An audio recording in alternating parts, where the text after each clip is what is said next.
Hello student, welcome to my channel Radhika coaching centre. आज मैं कोई क्वेश्चन नहीं लिख रही हूँ, ना मैंने कुछ उसका किसी क्लास के टॉपिक को क्लियर करना है, समझाना नहीं है। बट एक चीज मुझे जो डिसअपॉइंट किए है पिछले दिनों जो प्रोटेस्ट हुए हैं उससे रिलेटेड। उसमें जो प्रोटेस्ट किया नीट के स्टूडेंट ने किया, मतलब कि बोला जा रहा था कि नीट के स्टूडेंट्स आए, बट वहाँ नीट के स्टूडेंट तो कहाँ थे? नीट के स्टूडेंट तो थे ही नहीं वहां पर। वहां पर मोस्टली वो आए हुए थे जिन्होंने थोड़ा दंगा करना था, पंगे लेने थे, किसी ने उल्टा सीधा बोला था। बहुत सारी गर्ल्स ने तो इतनी गलत बातें बोली, मतलब इतनी गलत लैंग्वेज यूज की। मैं समझ नहीं पा रही हूँ कि उनको एजुकेशन की जरूरत है या उनको थोड़ा मैनर्स सिखाने की जरूरत है। कई लोग मुझे एक बात को गलत कहेंगे कि हाँ अपनी बात रख देनी चाहिए। गलत लैंग्वेज मत यूज कीजिए, आपको अपनी बात रखनी है तो आप आराम से रखिए अपनी बात।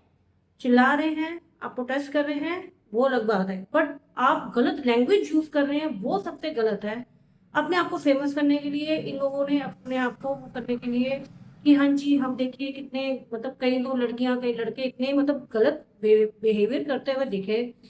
मैंने बहुत सारे, आप खोलोगे इंस्टाग्राम खोलोगे, आप सोशल मीडिया खोलो, आपको कितनी सारी वीडियोस आ जाएंगी। मैं खुद हैरान थी कि ये जनरेशन क्या सीख रही है।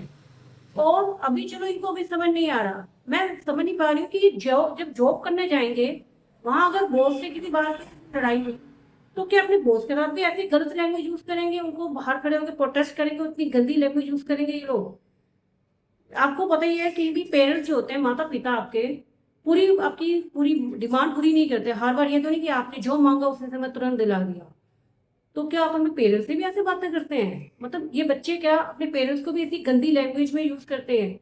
हमारे देश के पीएम पीएम की एक मतलब एक वो इलेक्शन लड़के वहां तक पहुंचे हैं। ऐसे नहीं पहुंचे वहां तक, उनको देश की जनता ने चुना है। वहां तक उस सीट तक वो पहुंचे हैं।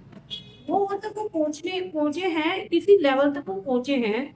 आप तो भी तो सोच भी नहीं सकते वहां तक पहुंचने की, इतनी जल्दी तो पहुंच भी नहीं पाओगे। अपने आप को फेमस करके आप पहुंच पाओगे वहां तक? वो अब हमारे देश के लिए इतना कुछ करते हैं। आपको अगर चलो उनकी कुछ बातें समझ में नहीं आती, कुछ उनका समझ में नहीं आता, तो क्या चाहते हैं कि देश के पीएम कौन बने? दूसरी पार्टी से लोग जो क्या कर रहे हैं। कहा जाता है ना कि अगर राजा ईमानदार हो तो जो जो उनकी भ्रष्टाचार यानी जो करप्टेड मंत्री होते हैं वो सारे एक साथ हो जाते हैं कि चलिए इसे इस राजा को हटाया जाए। मैं समझ नहीं पा रही हूँ कि उस मोदी जी का त्याग पत्र मांगकर क्या मिलेगा इन्हें? क्या होगा इससे? मतलब देश में कोई और नया पीएम लाएंगे? कौन सा पीएम लाएंगे? किसको लाएंगे ये? और क्या करेंगे ऐसे पीएम को जो जब देश के लिए सोच रहे हैं? तो कौन सी फैमिली है, कौन सी वाइफ है, कौन से बच्चे जिनको लिए उन्होंने जोड़ना है या कुछ करना है, वो इंसान देश के लिए कुछ कर रहे हैं। इतना उन्होंने इतने सालों में देश की तरक्की के लिए सोचा।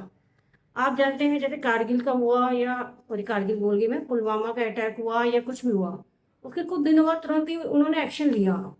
उन आतंकवादियों को मारा, उनको पकड़ा। जैसे कुछ पीछे ऑपरेशन सिंदूर हुआ।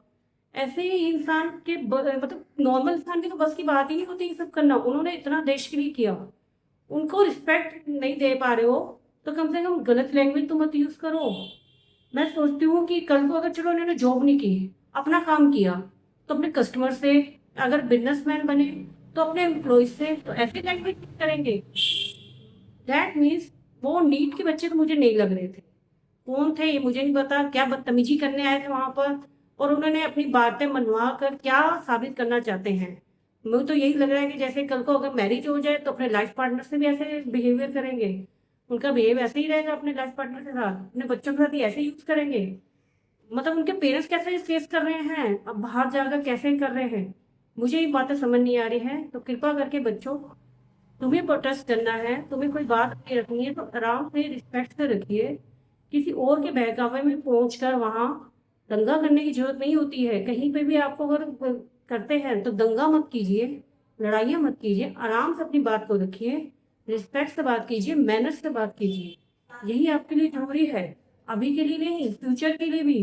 फ्यूचर में आपको मतलब जॉब करनी है या कोई बिजनेस करना है, आपको आगे फील्ड में जाना है, आपकी मैरिज भी होनी है, बच्चे होंगे, मतलब इन सबके आगे आपकी क्या इमेज रहेगी कई सालों बाद? जैसे आपकी अगर मैरिज हो, आपके बच्चे हो, पेरेंट्स बच्चे देखें कि हमारे पेरेंट्स ऐसी लैंग्वेज यूज करते थे, वो फिर वो क्या आप क्या एक्सपेक्ट करते हो वो क्या करेंगे आपके साथ? तो ये था मेरा टॉपिक। नमस्कार।